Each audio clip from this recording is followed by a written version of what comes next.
होली की आत्मा। बचपन से शहर में रहने वाला मनोज इस साल होली की छुट्टियों में अपने गांव दुर्गापुर वापस आता है, जहां उसे देख पूरा गांव खुशी से झूम उठता है। जब गया था तब इतना सा था और अब देखो कितना बड़ा हो गया है। हाँ सरपंच जी, जब मैं गया था तब आप भी बहुत जवान थे और अब देखो कितने बूढ़े हो गए हैं आप। चलो चलो बढ़िया है।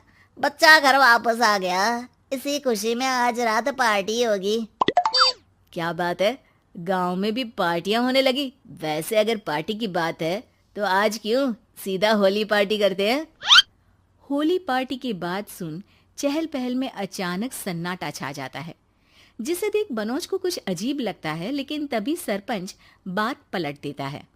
अब बहुत देर हो गई, चलो सब अपने घर चलो, पार्टी के बारे में कल सोचेंगे।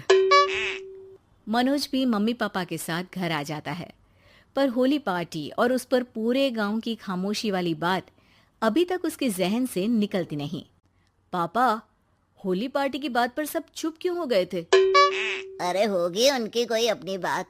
मुझे गांव की पंचायत ही थोड़ी पता है। थक गया हूँ, चलो सो जाते हैं, कल बात करते हैं। पापा की बात मानते हुए मनोज भी सोने चला जाता है। आज तो छुपा लिया, लेकिन हफ्ते बाद जब होली का दिन आएगा तब इसे कैसे रोकोगे। अगली सुबह सूरज के साथ ही मनोज भी गांव घूमने निकल जाता है, जिस पर रास्ते में उसे अपनी ही उम्र के कुछ लड़के भी मिलते हैं, जिनसे दोस्ती कर अब वो उनके साथ घूमने लगता है। इसी तरह कुछ दिन बीत जाते हैं और होली नजदीक आने लगती है। दोस्तों, होली में 4 दिन ही बचे हैं, पर गांव में उसकी कोई तैयारियां क्यों नहीं दिख रही। क्योंकि यहाँ होली नहीं मनाई जाती। अरे पर ऐसा क्यों। वो राजा भूषण। अरे तुम 4 दिन के लिए आए हो, क्या इतना सोच रहे हो। चलो कुछ खाने चलते हैं। इसी के साथ एक बार फिर होली की बात को टलते हुए देख मनोज को शक होने लगता है। वो घर पहुंचते ही इंटरनेट पर अपने गांव और राजा भूषण के बारे में जानकारी निकालने लगता है। क्या?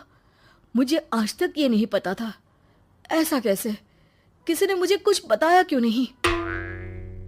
सारी जानकारी लेने के बाद मनोज गांव वालों या अपने मम्मी पापा से कुछ पूछे बिना खुद ही उसकी सच्चाई के बारे में छानबीन करने लगता है, जिसके चलते वो राजा भूषण की हवेली में पहुंचता है। वाह, क्या हवेली है यार। पर क्या यहाँ सच में कोई भूत है? हेलो भूत जी, कोई है क्या? हम इस साल गांव में होली सेलिब्रेट कर रहे हैं, क्या आप उस पर थोड़ा इंटरव्यू देंगे? मनोज के ऐसा बोलते ही गांव में तूफान उठ जाता है और हवेली में रखी सारी चीजें हिलने लगती है। एक अदृश्य शक्ति मनोज को धक्का देकर हवेली से बाहर निकाल दरवाजा बंद कर लेती है। ये सब देख मनोज हैरान रह जाता है। क्या अभी मुझे हवा ने धक्का देकर बाहर निकाल दिया? मेरे होते हुए इस गांव में कभी होली नहीं मन सकती, इसलिए दोबारा ऐसी कोशिश भी मत करना, अंजाम बुरा होगा। आवाज सुन मनोज हैरानी से इधर उधर देखने लगता है, पर उसे कोई दिखाई नहीं देता। वो गांव वापस आ जाता है, जहां तूफान की वजह से सब कुछ तहस महस हो चुका होता है। आखिर ये तूफान आया कैसे? ना ऐसा कोई मौसम था और ना ही हमने होली का त्योहार मनाने की बात की थी। सरपंच की बात पर कोई रिएक्शन दिए बिना मनोज चुपचाप अपने घर चला जाता है। इस तरह देखते ही देखते होली का दिन भी आ जाता है और मनोज रंग लेकर गांव में निकल जाता है, लेकिन गांव पूरी तरह खाली होता है। अरे त्योहार का दिन है, धूमधाम की जगह मातम क्यों मनाया हुआ है? मनोज की आवाज सुन सब अपने घर की खिड़कियां खोल के घर के अंदर से ही उसे वापस जाने के लिए कहने लगते हैं, पर वो किसी की नहीं सुनता। तुझे पहले भी समझाया था, अगर होली खेलने की कोशिश भी की तो अच्छा नहीं होगा।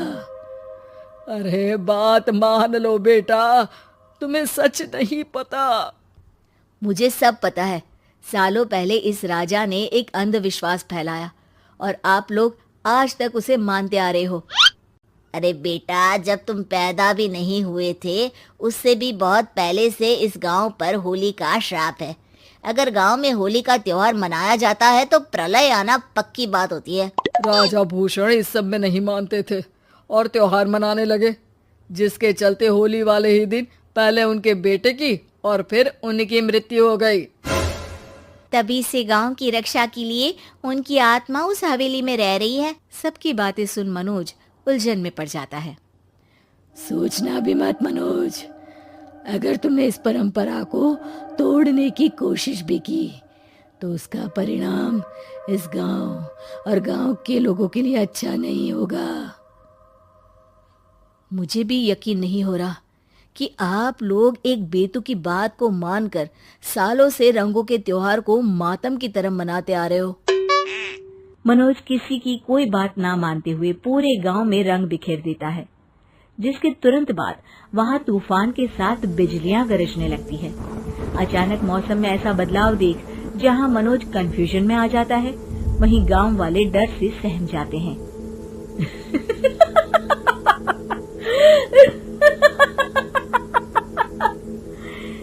इस लड़के ने हमारे जैसे सिर्फ अपने स्वार्थ के लिए नहीं बल्कि पूरे गांव की खुशियों के लिए यहाँ होली मनाई है, जिस वजह से अब इस गांव पर होली का श्राप टूटता है। ऐसा बोलकर राजा का भूत वहां से गायब हो जाता है, जिसके बाद गांव के लोग धूमधाम से होली मनाते हैं। खुशियों के रंग गांव में बिखरे ही होते हैं कि अगली सुबह अचानक मनोज कहीं गायब हो जाता है और एक बार फिर गांव